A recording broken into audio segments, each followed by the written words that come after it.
Bismillah. Obboleeyyan keenya assalaamu alaykum warahmatullahi wabarakatuh. Sheekna keenya egaa akkuma isinitti dhaammatisanitti kun akkuma isin agartanitti madrasaan Biftuu Bariisaa bu'aa bayii teessaniin qabsoo teessaniin as gahee jira jechuudha.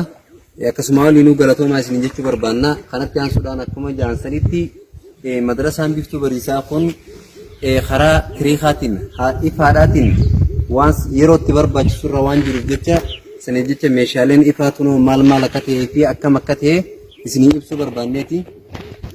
Meeshaalee ifaa madrasaa Biftuu Bariisaatiif barbaachisan takkafarratti giraawundi keebil tiriikoor keebilii jaanniiti kan jiru haada giraawundiidha jechuudha. Lafa keessa deemeeti bilookii kilaasii akka haannii mul'atee daddabree ijoollee fi barattoota irra miidhaan geessine kan taasisu meetira 400 meetirii takkichaan isaa qarshii 700 waliigalli isaa qarshii 200 fi 80 waayir buluunaayil hajaamu innilleen shiboodha. Haada shiboo milimeetira 2.5 iskuweeriidha.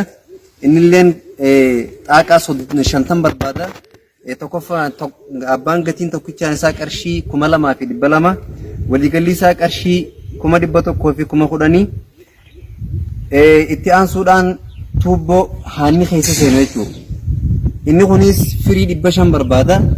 Firiin 500 takkittiin qarshii 15 qarshii 7,000 fi 500 MDB medical enclosed dha. Isinis 8 distribution dha. Habbaa 7 barbaada. Takkittiin si qarshii 1,600 waliigalli si qarshii 10,000 fi 200 jechuudha. Kan ta'anu inni shanaffaa PVC dha. PVC kun solidii isa jabaa waan ta'eef jecha firii 70 nu barbaachisa. Takkittiin si qarshii 500 fi 50 waliigalli si qarshii 38 fi 500. Inni jaffaadha. Switch and socket dha. So kan dhaamsitu qabsiistuu fi socketa kan taa'amu firii 100 fi 10 barbaada. Inni takkittiin si qarshii 100 fi 20 waliigalli si qarshii 13 fi qarshii 200. Inni torbaffaadha ampooliidha. Ampooliin isaa 96 kilaasii keessa mana keessaa fi 48 ammoo alaa fi barandaadha. Waliigalli isaa firii 144. Ampooliin takkichi isaa kan isaaf ta'u jechuun qarshii 600. Waliigala gatiin ampooliidha qarshii 86 fi 400. Saddeettaffaan boksiidha. Inni boksiin kun reektaangiliidha kan haada habbaa 4 switch and socket ofirratti akka qabatu kan taasisu firii 100 nu barbaachisa. Firiin 100 kun tokkichaan isaa qarshii 30 waliigalli qarshii 3. Inni seelaffaadha bireekara.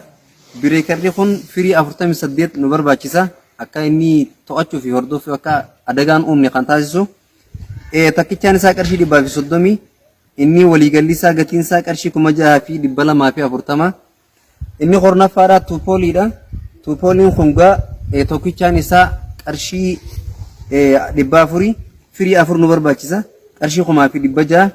Kan inni 11ffaadha koolitiidha. Isinis soliididha. Isa jajjabdu sanii tuubboo akkasitti keebilli giraawundii kun keessa seenu jechuudha. Firii 50 nu barbaachisa. Takkittiin si qarshii 35 qarshii 1,750. 12ffaan harka ogeessaati. Injiinarticha piroojeektii kana akka waliigalaatti fudhatee gama tiriikaa kanaan itti gaafatama jiru hunda fudhatee hojjechuuf jiru akka rabbii jechaattis nu ilaalee qarshii 100 takka jechuudha.